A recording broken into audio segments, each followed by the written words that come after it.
조선 팔도에서도 험악하기로 이름난 백두대간의 어느 깊은 골짜기.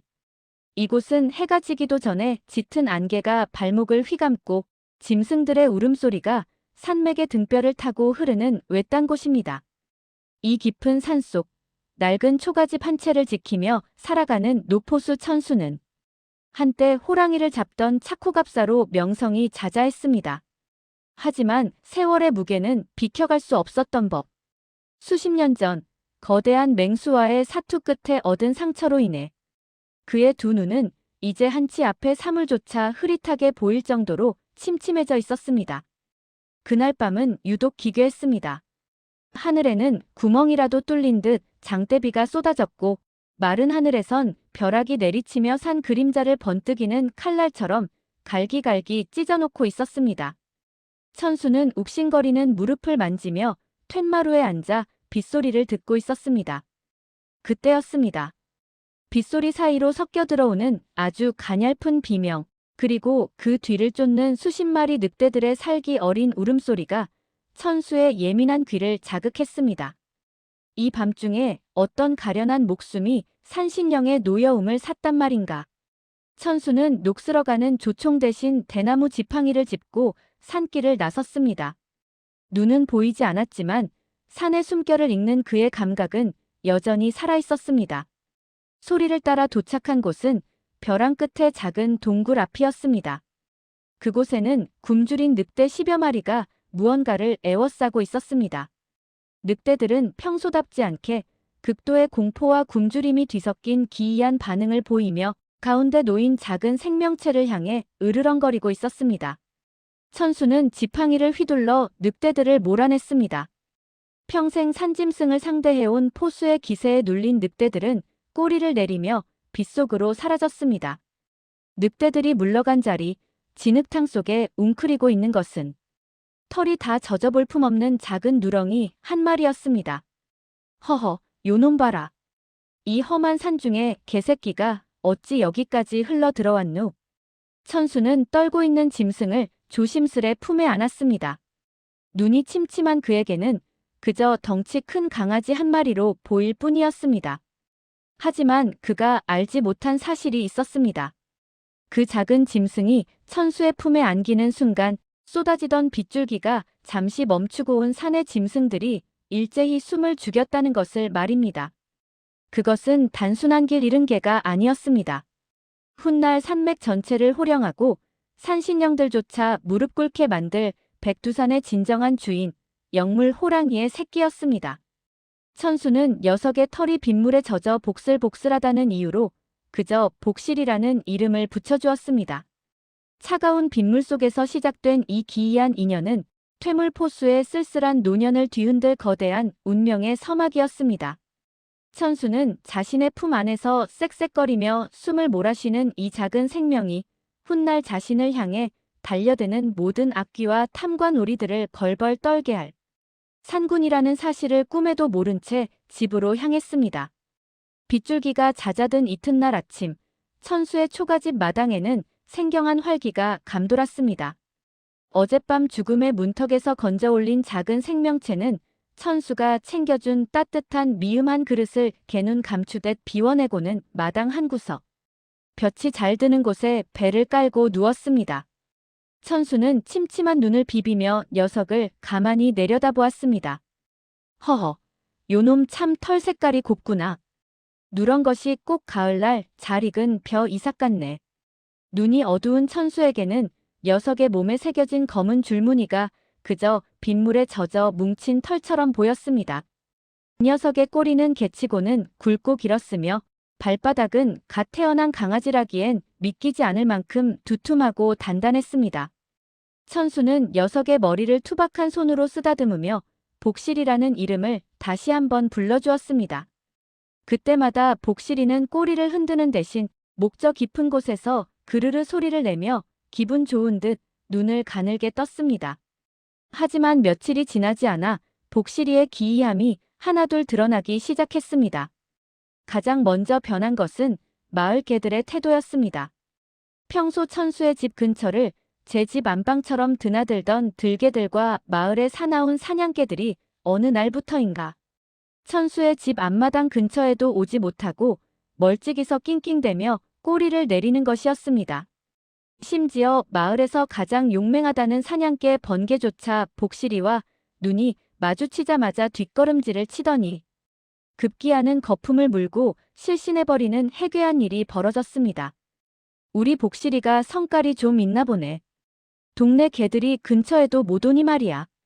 천수는 그저 자신의 개가 대장 기질이 있는 줄로만 알고 허허 웃었습니다.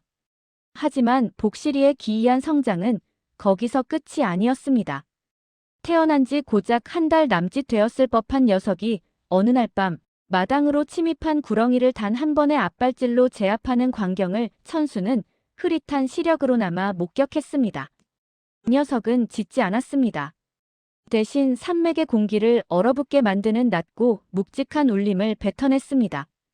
그것은 개의 짖음이 아니라 만물을 복종케 하는 제왕의 위엄이 담긴 포효의 파편이었습니다.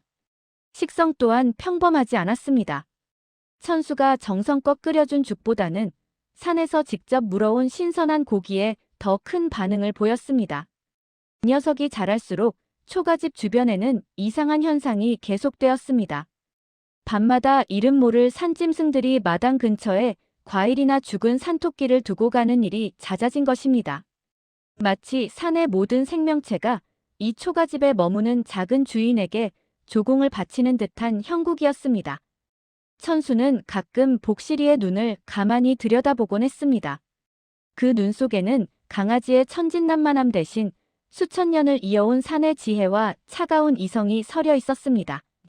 밤이 깊어지면 복실이는 마당 끝에 앉아 저 멀리 백두대간의 주봉을 향해 고개를 들고 한참 동안 먼 곳을 응시하곤 했습니다. 그 뒷모습은 영락없는 고독한 무사의 형상이었고 달빛 아래 비친 녀석의 그림자는 이미 초가집의 지붕만큼이나 거대하게 보였습니다. 복실아, 너는 대체 어디서 온 녀석이냐? 아니, 내가 무엇이든 상관없다. 너와 나, 이 깊은 산중에서 서로 의지하며 살면 그만이지. 천수의 다정한 목소리에 복실이는 그제야 맹수의 눈빛을 거두고 다시 영락없는 누렁이의 표정으로 돌아와 천수의 손등을 하찼습니다. 하지만 녀석의 입가에 묻은 은은한 피냄새와 녀석이 지나간 자리에 남겨진 거대한 발자국은 이 평화로운 일상이 머지않아 거대한 폭풍으로 변할 것임을 암시하고 있었습니다. 강아지의 탈을 쓴 산구는 그렇게 노포수의 사랑 아래서 세상이 감당하지 못할 위용을 소리 없이 키워가고 있었습니다. 복실이가 천수의 집에 정착한 지도 어느덧 수개월이 흘렀습니다. 이제 복실이는 예전에 그 작고 가냘픈 강아지가 아니었습니다. 눈이 어두운 천수는 그저 우리 복실이가 밥을 잘 먹어서 그런지 덩치가 송하지만 해졌네라며 허허 웃었지만 이 녀석의 체구는 이미 일반적인 대형견의 범주를 한참 벗어나 있었습니다. 굵직한 앞발은 바위를 부술 듯 단단해졌고 이 녀석이 마당을 한번 내디딜 때마다 묵직한 진동이 발바닥을 통해 전해졌습니다. 그러던 어느 날 아침이었습니다. 여느 때처럼 마당을 쓸기 위해 툇마루를 내려서던 천수의 발끝에 무언가 묵직하고 축축한 것이 걸렸습니다. 이게 무엇이냐? 복실아, 내가 또 어디서 무언가를 물어왔느냐? 천수가 허리를 숙여 그것을 더듬어 보았습니다. 거칠고 뻣뻣한 털, 아직 온기가 가시지 않은 거대한 몸집. 그것은 산속에서 가장 포악하기로 소문난 집채만 한 멧돼지였습니다. 멧돼지의 목덜미에는 단 한 번의 공격으로 숨통을 끊어버린 듯한 깊은 이빨 자국이 선명하게 남아 있었습니다. 천수는 그저 복실이가 운 좋게 죽은 짐승을 주워온 것이라 생각하며 녀석의 머리를 쓰다듬었습니다. 허허, 요 기특한 놈. 내 덕에 올겨울 고기 걱정은 없겠구나. 하지만 이것은 시작에 불과했습니다. 다음 날에는 기름진 고라니가, 그 다음 날에는 산삼향이 은은하게 배어있는 귀한 약초들이 담긴 바구니가 마당 한가운데 놓여 있었습니다. 기이한 점은 이뿐만이 아니었습니다. 깊은 밤이면 천수의 집 주변으로 수십 마리의 산짐승들이 몰려와 숨을 죽이고 엎드려 있는 소리가 들려왔습니다. 마치 위대한 왕의 아련을 기다리는 신하들처럼 짐승들은 복실이가 머무는 초가집을 향해 경배를 올리고 사라졌습니다. 천수는 보이지 않는 눈 대신 예민해진 후각으로 평소와 다른 기운을 느꼈습니다. 마당에서는 늘 은은한 산삼 냄새와 짐승들의 채취가 섞여났고 복실이의 몸에서는 개 특유의 비린내 대신 깊은 숲속의 서늘하고 맑은 향기가 감돌았습니다. 마을 사람들도 서서히 동요하기 시작했습니다. 천수 영감네 집에 산신령이 굽어 살피는 영물이 산다더라. 밤마다 그 집 마당에서 황금빛 눈동자가 번뜩인다더라는 소문이 삽시간에 퍼져 나갔습니다. 욕심 많은 마을 사람 몇몇이 밤중에 천수의 집을 엿보러 산을 올랐으나 그들은 집 근처에 발을 들이기도 전에 이름 모를 거대한 공포에 휩싸여 실성한 듯 산 아래로 도망치기 일쑤였습니다. 복실이는 이 모든 상황을 무심한 듯 지켜보았습니다. 이 녀석은 천수 앞에서는 여전히 꼬리를 흔들며 비록 그 꼬리질 한 번에 마당의 먼지가 폭풍처럼 일었지만 어리광을 부리는 영락없는 반려견이었으나 천수가 잠든 밤이면 지붕 위에 올라가 달을 향해 고요히 앉아 있었습니다. 그럴 때면 온 산의 바람이 멈추고 숲의 모든 생명이 복실이의 존재를 확인하며 전율했습니다. 마당에 쌓이는 기이한 조공들은 결국 천수의 집이 평범한 은거지가 아님을 온 세상에 알리는 신호탄이 되었습니다. 천수는 그저 복실이가 복덩이라며 평온한 나날을 보냈지만 그 평화의 끝에는 탐욕에 눈먼 인간들의 검은 그림자가 소리 없이 다가오고 있었습니다. 복실이가 물어온 것은 단순한 고기가 아니라 앞으로 벌어질 거대한 폭풍의 전조였던 것입니다. 천수의 마당에 산삼과 귀한 짐승들이 쌓인다는 소문은 결국 산 아래 고을까지 흘러 들어갔습니다. 이 소문을 가장 먼저 가로챈 이는 고을의 사또인 조학주였습니다.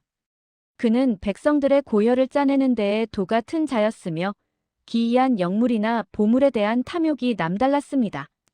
퇴물 포수놈의 집 마당에 산삼이 굴러다니고 맹수들이 조공을 바친다니. 필시 그 집에 내가 모르는 엄청난 명당자리나 신비한 보물이 있는 게 분명하다. 조학주는 탐욕에 번뜩이는 눈으로 수하들을 불러 모았습니다. 그는 단순히 보물을 뺏는 것에 그치지 않고 천수가 은거 중인 산자락 전체를 자신의 소유로 만들어 귀한 약재를 독점할 계획을 세웠습니다. 그는 관아의 포졸들은 물론 산길에 능숙하고 잔인하기로 소문난 사냥꾼 무리까지 동원했습니다. 어느 화창한 오후 평화롭던 천수의 초가집 마당으로 불길한 말발굽 소리가 울려 퍼졌습니다. 천수는 평소와 다른 살기 어린 기운에 지팡이를 짚고 일어섰습니다. 누구시오? 이 깊은 산골까지 관아의 어른들이 어찌 오셨소? 조학주는 말 위에서 거만하게 천수를 내려다보며 혀를 찼습니다. 이놈, 내가 감히 국유지인 이 산자락을 무단으로 점거하고 나라의 진상품이 될 산짐승과 약초를 가로채 왔다는 죄목을 알고 있느냐? 당장 이 집을 비우고 떠나지 않으면 내 놈의 목숨은 물론 옆에 있는 그 해괴한 짐승놈까지 무사하지 못할 것이다. 사또의 곁에 선 사냥꾼들은 비웃으며 자신들의 사나운 사냥개 수십 마리를 풀었습니다. 굶주리고 사나운 개들은 천수를 향해 이빨을 드러내며 지저댔습니다. 하지만 그 순간 툇마루 아래 어두운 그늘 속에 엎드려 있던 복실이가 천천히 고개를 들었습니다.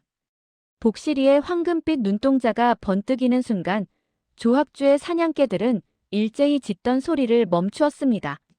사나운 기세로 달려들려던 개들이 갑자기 꼬리를 다리 사이로 감추더니 비명을 지르며 주인들의 발뒤꿈치 뒤로 숨어버리는 것이었습니다. 몇몇 개들은 아예 땅바닥에 납작 엎드려 오줌을 지리기까지 했습니다. 이게 무슨 일이냐? 이 쓸모없는 짐승놈들이 겁을 먹다니. 당황한 조학주는 직접 채찍을 휘두르며 천수를 위협했습니다. 천수는 눈이 보이지 않았지만 자신의 앞을 가로막고 선 복실이의 등에서 뿜어져 나오는 거대한 열기와 살기를 느꼈습니다. 그것은 평소에 다정한 강아지가 내뿜는 기운이 아니었습니다. 사또나리, 제발 돌아가시오. 이 아이는 화가 나면 무서운 존재요. 제 통제를 벗어나면 나도 어찌할 도리가 없소. 천수의 경고에도 불구하고 조학주는 오히려 코웃음을 쳤습니다. 허튼 소리. 고작 덩치 큰 똥개 한 마리 가지고 나를 위협하느냐? 여봐라. 저 노인네를 끌어내고 그 옆에 짐승놈은 당장 가죽을 벗겨버려라. 사냥꾼들이 시퍼런 칼날을 뽑아들고 천수를 향해 달려드는 일촉즉발의 상황. 복실이의 입술이 들리며 날카로운 송곳니가 드러났습니다. 복실이의 발톱 아래 흙바닥이 압력에 눌려 움푹 패어 들어갔고 산맥의 공기가 순식간에 차갑게 얼어붙기 시작했습니다. 탐욕에 눈먼 인간들이 건드려서는 안 될 존재의 영린을 건드린 것이었습니다. 하늘에서는 갑자기 먹구름이 몰려와 해를 가렸고 바람은 거칠게 휘몰아치며 폭풍의 서막을 알렸습니다. 강아지의 가죽 속에 숨어있던 산군이 드디어 그 거대한 위용을 드러내기 직전이었습니다. 사냥꾼들의 서슬퍼런 칼날이 천수의 목전까지 다가온 순간 정막을 깨는 것은 비명이 아닌 낮고 무거운 공기의 진동이었습니다. 툇마루 아래 엎드려 있던 복실이가 천천히, 아주 천천히 몸을 일으켰습니다. 그저 덩치 큰 누렁이인 줄로만 알았던 녀석의 몸이 기이하게 부풀어 오르는 듯 하더니 녀석이 내디딘 발걸음 한 번에 단단한 마당 흙바닥이 거미줄처럼 갈라졌습니다. 이놈이 대체 왜 이러느냐? 조학주의 호통에도 불구하고 그가 거느린 수십 마리의 사냥개들은 이미 싸울 의지를 상실했습니다. 사나운 짐승으로 길러진 사냥개들이 약속이라도 한 듯 일제히 배를 보이며 땅바닥에 납작 엎드려 꼬리를 말았습니다. 개들의 입에서는 공포 섞인 신음이 흘러나왔고 몇몇은 공포를 이기지 못해 제자리에서 정신을 잃고 쓰러졌습니다. 사냥꾼들 또한 본능적인 위기감을 느꼈습니다. 눈앞에 있는 것은 분명 개였으나 그들에게서 뿜어져 나오는 기운은 산맥 전체를 짓누르는 거대한 산의 무게와 같았기 때문입니다. 그때였습니다. 복실이의 입술이 천천히 말려 올라가며 강아지에게서는 결코 볼 수 없는 거대하고 날카로운 송곳니가 그 위용을 드러냈습니다. 이 녀석의 눈동자는 이제 더 이상 순한 강아지의 것이 아니었습니다. 타오르는 태양보다 더 짙은 황금빛 안광이 번뜩였고 그 눈과 마주친 사냥꾼들은 심장이 얼어붙는 듯한 빙한의 공포를 맛보았습니다. 물러서라 하지 않았느냐. 이 아이의 영린을 건드리고 말았구나. 천수의 힘없는 목소리가 떨어지기 무섭게 복실이가 짧고 묵직하게 그르렁거리는 소리를 내뱉었습니다. 그것은 단순한 짐승의 소리가 아니었습니다. 대지를 울리고 산맥을 흔들며 하늘의 구름마저 흩어놓는 제왕의 명령이었습니다. 그 소리에 조학주가 타고 있던 말이 앞발을 들며 괴성을 질렀고 조학주는 볼품없이 흙바닥으로 나동그라졌습니다. 복실이의 몸 주위로 아지랑이 같은 기운이 일렁이기 시작했습니다. 강아지의 가죽이라는 껍데기가 녀석의 본질을 더 이상 담아내지 못하는 듯 녀석의 그림자는 이미 지붕을 넘어 산봉우리만큼 거대하게 번져 나갔습니다. 녀석이 앞발을 살짝 휘두르자 허공을 가르는 바람의 압력만으로도 달려들던 사냥꾼들의 칼날이 맥없이 부러져 나갔습니다. 이것은 싸움이 아니었습니다. 그것은 신성한 영역을 침범한 가련한 인간들에 대한 위대한 영물의 심판 서막이었습니다. 짐승들의 왕, 산군이 드디어 그 강렬한 존재감을 세상 앞에 드러내기 시작한 것입니다. 조학주와 그의 무리는 이제야 자신들이 건드린 것이 일개 노인의 개가 아니라 산의 주인 그 자체였다는 사실을 뼈저리게 느끼며 공포에 질린 눈으로 복실이를 바라보았습니다.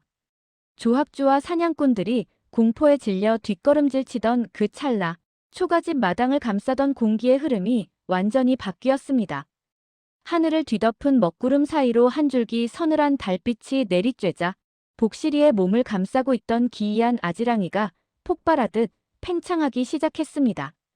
그것은 더 이상 보잘것없는 누렁이의 모습이 아니었습니다. 크아앙!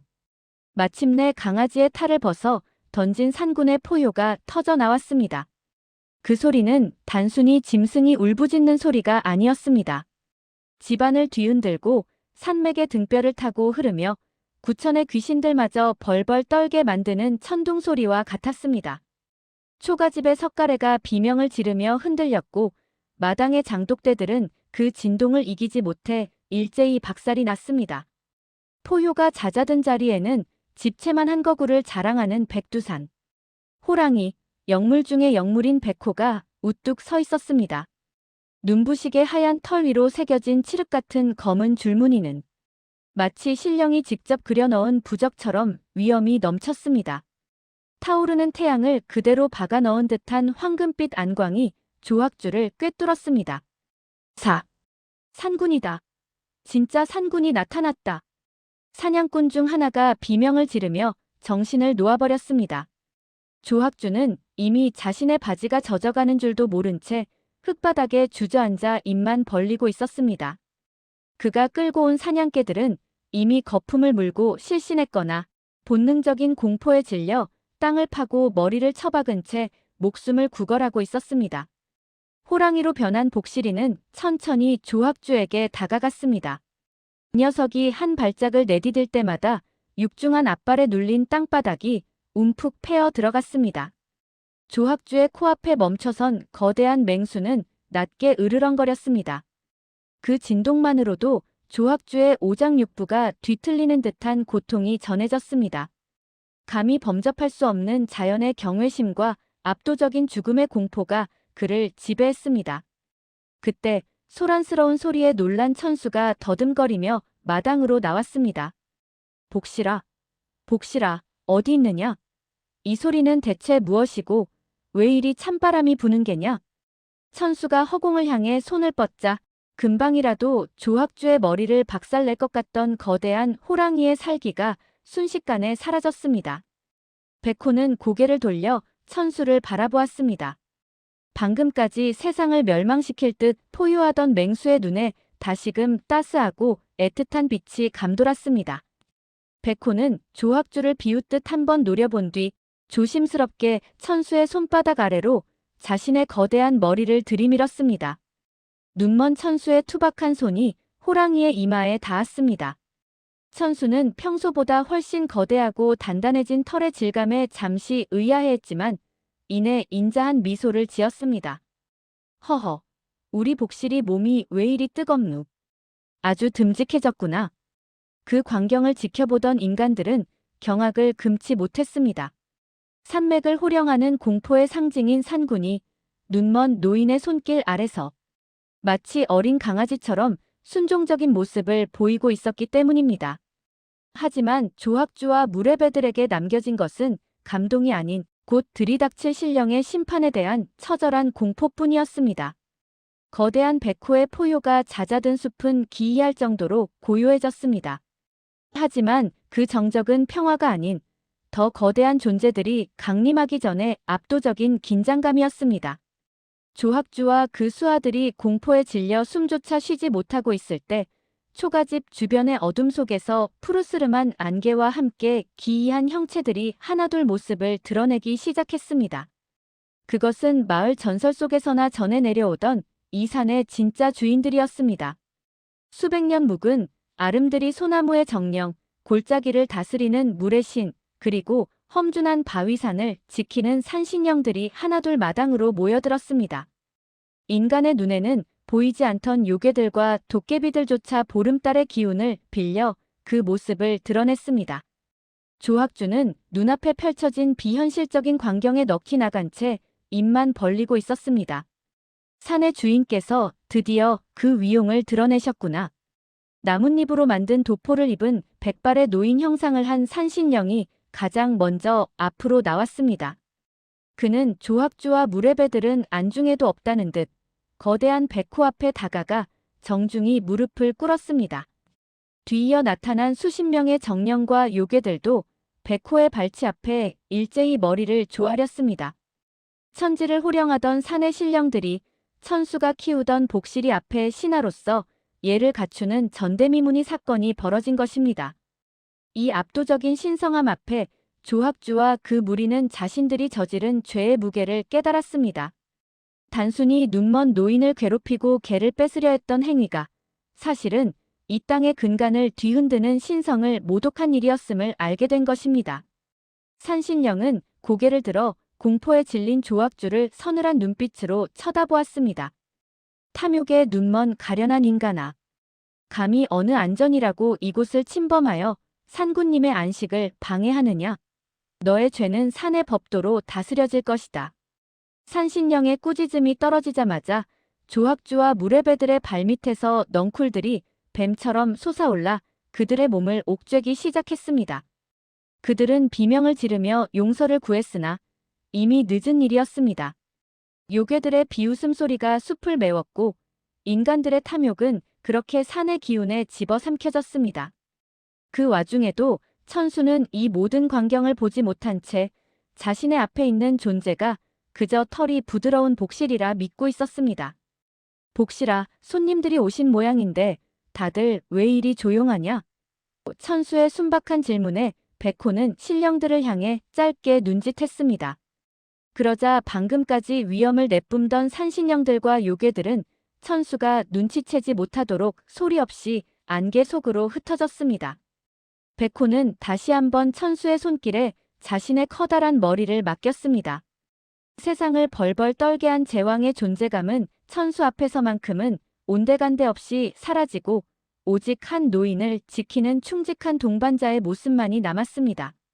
조학주와 그 일당은 산신령들의 손에 이끌려 어디론가 사라졌고 마당에는 다시금 평화로운 정적이 찾아왔습니다. 조학주와 그 무리가 안개처럼 사라진 후 천수의 집 마당에는 언제 그랬냐는 듯 다시 고요한 달빛만이 내려앉았습니다. 집채만했던 거대한 백호의 형상은 서서히 흐릿해지더니 다시금 익숙한 누렁이의 모습으로 변해갔습니다. 이 녀석은 몸을 한번 크게 털어내고는 아무런 일도 없었다는 듯 천수의 발치에 머리를 비벼댔습니다. 복실아, 손님들은 다 가신 게냐? 갑자기 조용해졌구나. 천수는 침침한 눈으로 허공을 더듬다 복실이의 머리를 찾아 쓰다듬었습니다. 방금 전까지 산맥을 뒤흔들던 그 단단하고 거대한 골격 대신 이제는 다시 손에 쏙 들어오는 부드러운 강아지의 감촉이 전해졌습니다. 천수는 허허 웃으며 녀석을 품에 안았습니다. 사실 천수도 아주 바보는 아니었습니다. 비록 눈은 보이지 않았지만 녀석의 포효가 들릴 때마다 온몸의 털이 곤두서는 전율을 느꼈고 마당을 울리던 그 거대한 발소리가 평범한 개의 것이 아님을 짐작하고 있었습니다. 하지만 그에게 중요한 것은 녀석의 정체가 무엇이냐가 아니었습니다. 추운 겨울밤 자신의 시린 발치를 덮여주고 세상 모두가 잊은 늙은 포수의 곁을 유일하게 지켜준 존재라는 사실이 중요할 뿐이었습니다. 내가 산군이면 어떻고 호랑이면 어떻겠느냐. 내 눈엔 그저 비오는 날 떨고 있던 가련한 내 새끼일 뿐인 것을. 천수의 다정한 말에 복실이는 낮게 그르르 소리를 내며 응답했습니다. 그 소리는 더 이상 세상을 위협하는 맹수의 울부짖음이 아니라 사랑하는 주인에게 보내는 가장 따뜻한 고백이었습니다. 그날 이후 마을에는 기이한 전설이 하나 더해졌습니다. 욕심 많은 사또가 산신령의 노여움을 사 영영 돌아오지 못했다는 소문과 함께 산 위 외딴집에는 절대로 건드려선 안 될 신령스러운 개가 산다는 이야기가 퍼졌습니다. 덕분에 천수의 남은 여생은 그 누구의 방해도 받지 않는 평화로운 나날이 되었습니다. 복실이는 여전히 낮에는 평범한 누렁이처럼 마당에서 낮잠을 잤고 밤이면 조용히 천수의 머리맡을 지켰습니다. 가끔 천수가 잠든 사이 복실이는 문 밖을 나서 산봉우리에 올라가곤 했습니다. 그러면 온 산의 짐승들이 일제히 엎드려 그들의 왕에게 경배를 올렸지만 복실이는 그 권자보다 천수가 매일 아침 챙겨주는 따뜻한 미음한 그릇과 다정한 손길을 더 소중히 여겼습니다. 세월이 흘러 천수가 천명을 다해 눈을 감던 날 복실이는 슬프게 울부짖는 대신 녀석의 본래 모습인 거대한 백호로 변해 천수의 마지막 길을 배웅했습니다. 마을 사람들은 그날 밤 하얀 호랑이가 한 노인을 등에 태우고 구름 위로 올라가는 광경을 보았다고 전합니다. 강아지의 탈을 쓴 산군과 눈먼 노포수의 기이한 인연. 이 이야기는 훗날 사람들에게 진정한 가족이란 겉모습이나 혈통이 아닌 서로를 품어주는 따뜻한 마음에서 시작된다는 교훈을 남기며 아주 오래도록 야담으로 전해 내려오게 되었습니다. 재밌게 보셨다면 구독, 좋아요 눌러주세요.